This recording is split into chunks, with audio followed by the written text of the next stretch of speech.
The meaning of the word race to define people with a common descent is a relatively new concept.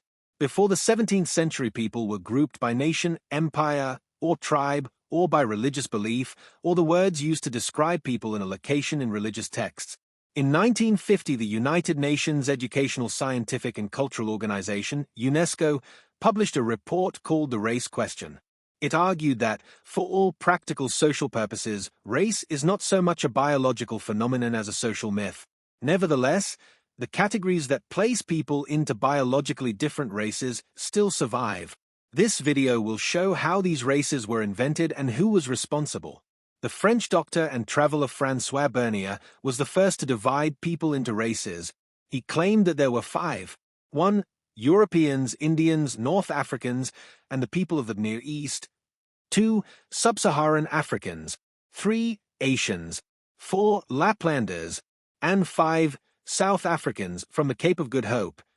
In science class you may learn, or have learned, about the Swedish naturalist Carl Linnaeus, who invented the system of binominal nomenclature, that is, the naming of species with 2 Latin words, such as Homo sapiens for humans or Panthera leo for lions.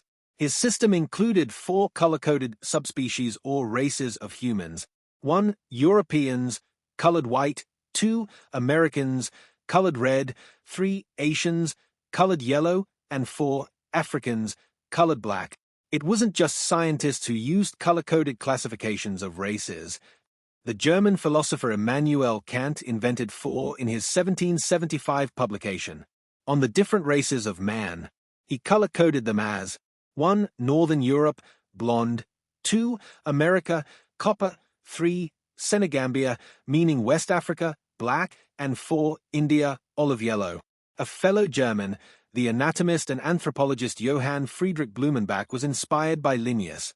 He first put forward categories of races in On the Natural Variety of Mankind in 1781. In the 3rd edition he color-coded them and introduced a new term to describe Europeans. 1. Caucasian, white. 2. Mongolian, yellow. 3. American, copper. 4. Malay, tawny, pale brown. And 5. Negro, black. The term Caucasian is believed to have been suggested to Blumenbach by his colleague at Göttingen University, Christoph Meiners. Meiners defined 2 races in 1785, but neither were color-coded. The first was Tatar-Caucasian, a mixture of Celtic and Slavic, and the second was Mongolian.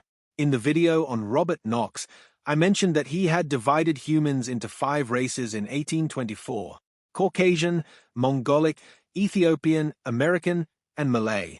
Like Meiners, Knox did not attribute any colors to these races. However, around 30 years later, in his essay on the inequality of the races, the French naturalist Arthur de Gobineau defined 3 color-coded races: 1. European, white. 2. Asian, yellow. And 3. African, black. The 2 colors that have endured to the present day are black and white. It has become less common or acceptable to use red for Native Americans, nor yellow to describe people from Southeast Asia.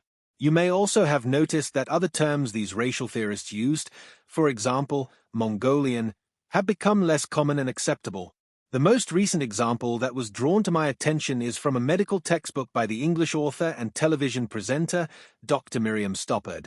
Woman's Body, A Manual for Life was published in 1994. It contained 5 world racial types, as well as an estimated percentage of how many of each type existed in the world population. They were Caucasids, 49%, Mongoloids, 28%, Negroids, 12%, ancient types Aborigines, Hottentots, Pacific Islanders, and Bushmen, 2%, and mixed racial types, 9%. It is not known whether Dr. Stoppard, or Lady Hogg as she is now known, would stand by those statistics, or would still use those terms. What is clear is that almost half a century after UNESCO published the Race Question report, the belief that there are biologically different races was held by a medical doctor and presented as a scientific fact. Such is the persistence of the theories that were invented by those we have discussed in this video. Stay tuned for more videos on where racism comes from, and please like, share, and subscribe.